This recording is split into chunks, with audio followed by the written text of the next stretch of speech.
What's up, everybody? Welcome to CFP Talks, episode number 38. As always, with me is Mr. David Fuchs. And how are you, buddy? I'm good. I'm good. Getting ready. We're heading into the summertime, which means we're closer to the July exam.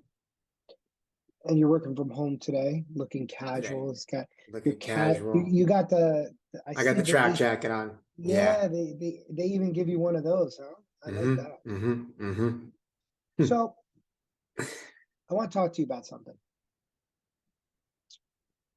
When you were studying for CFP, Yeah. how hard did you find it to get over being discouraged? Because I find that one of the hardest things for everybody to get over, it's like, we all write these beautiful study plans, right? Mm-hmm. And I am incredibly organized when it comes to putting together a study plan. As you know, I map the whole thing out from beginning to end for every student that I work with, from the very first time, what you're going to do, to all the way to the very end, to what you're going to do and how we're going to attack it. But the one thing that always is the hardest part of managing the process as a coach is people getting discouraged. And I know that there's basically what I would say there's three phases of discouragement that I have to work students through. Because I find that, one of the things teaching, although people come to me for teaching, teaching is only one part of what I do. I would say that I'm part teacher, part motivator, part mentor, part coach.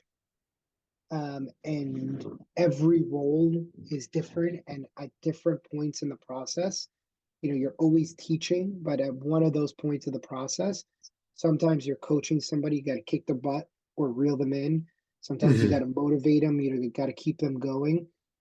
And I find that motivator role really comes in three different time frames. And I want to hear it from the perspective of somebody who just took an exam. And I'll tell you also from my perspective, because I recently took an exam, the beginning, the middle, and the end all kind of present different challenges in terms of discouragement.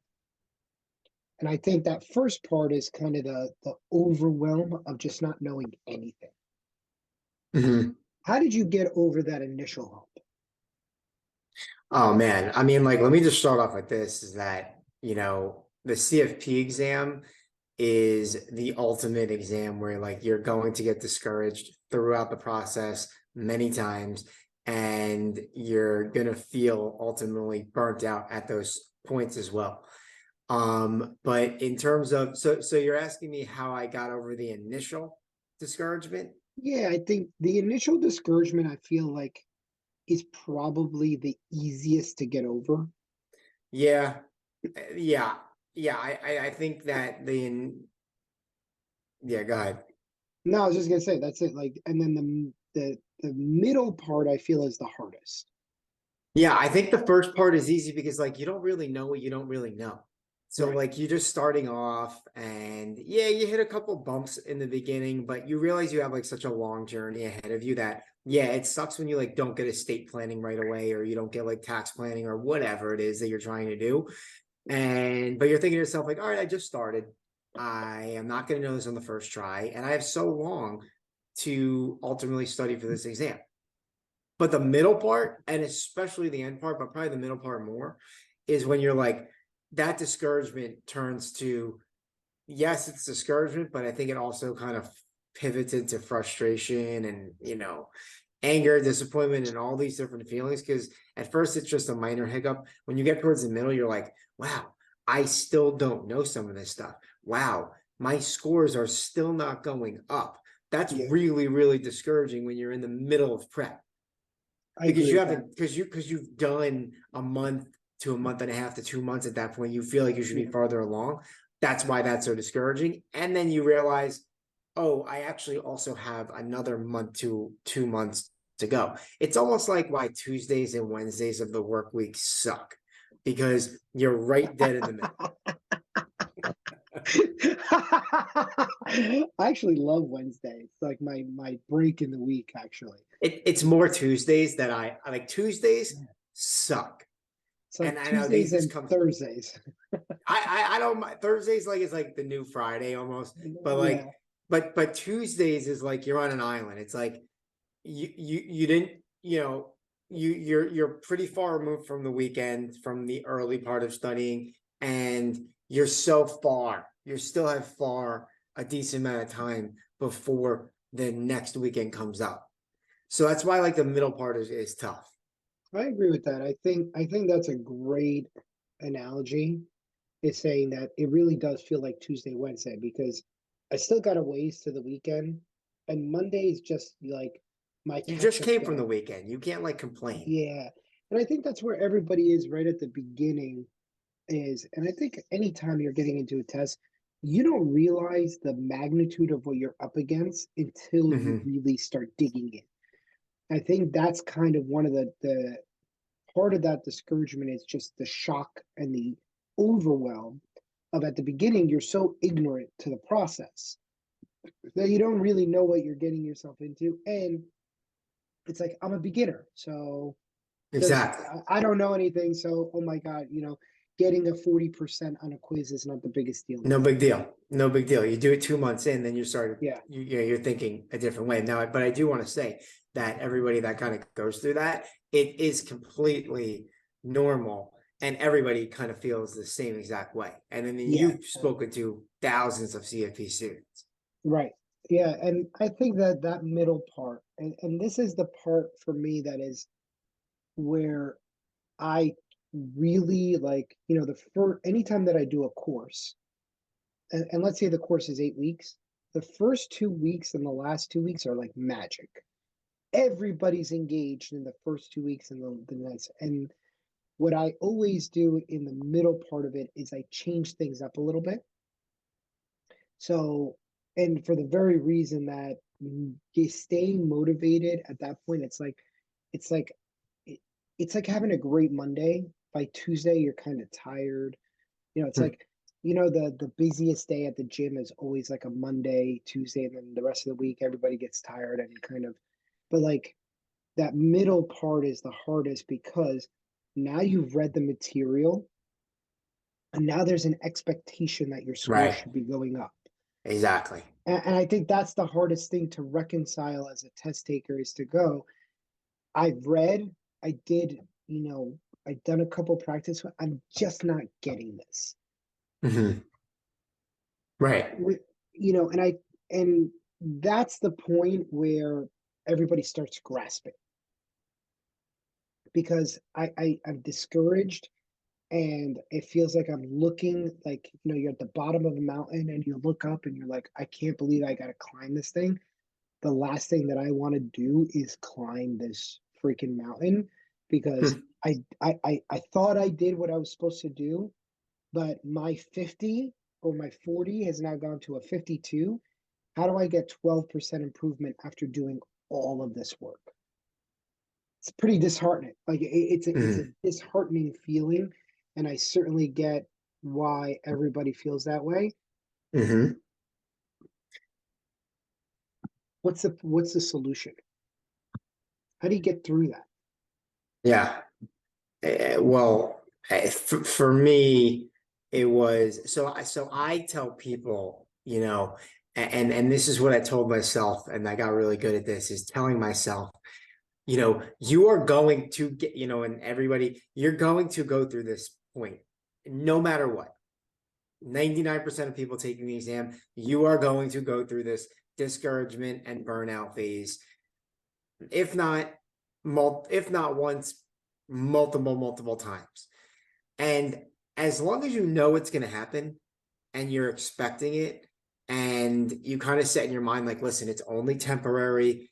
You get hit in the face during a boxing match. It's only one punch. You could still get your punches in and it's 12 rounds long. It's a long test. It's a long prep process. So I think like setting the expectation of like, I know I'm going to get discouraged at times and I need to kind of set that expectation if it's just temporary. For me, that was always a saving grace, knowing that this is going to pass and I'm going to get by. I agree with that. And I'll tell you the second thing. I think nobody really wants to hear this, but I think it's the most important part of this. And if you are in that middle spot, here's the thing you got to remember. You don't have a right to get discouraged yet Hmm. because you haven't done the amount of work necessary to really get the improvement. Like I think that that first hump of like getting through the reading Hmm. is good, but at that point, what that's telling you is you need to buck down into your repetition because your repetition You see these. I just love his little face just like poking through, man. See, that's how you get over the discouragement right That's there. how You you just get go, over. Yeah, you get a yeah, puppy. okay, get a puppy. Um, but is that's when you need to really get into the repetition because all that's telling you is that, remember when you're taking quizzes and doing that stuff, it's not an indictment on your intelligence. And this is the key thing. And this is my nugget for today. It's not an indictment on your intelligence. It's telling you you need to do more repetition. So if Hmm. you're getting discouraged, you really don't have the right to get discouraged yet. If you're plugging through for 4 months and doing all the repetition and still not getting better, that's another scenario. But for those of you who've read once, you've done a couple practice problems and nothing's clicking, that just requires repetition and staged repetition. You got to repeat and repeat and repeat. And so Hmm. what that's telling you is like, don't take that stuff personally.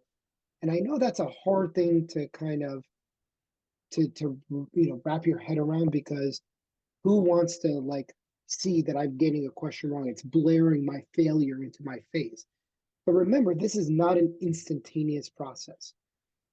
So you got to remember, it's like, the thing is with like cell phones and technology, it's kind of blunted our sense of reality of like, if I do X and I should get Y, because I can pull my phone out and get anything at my fingertips.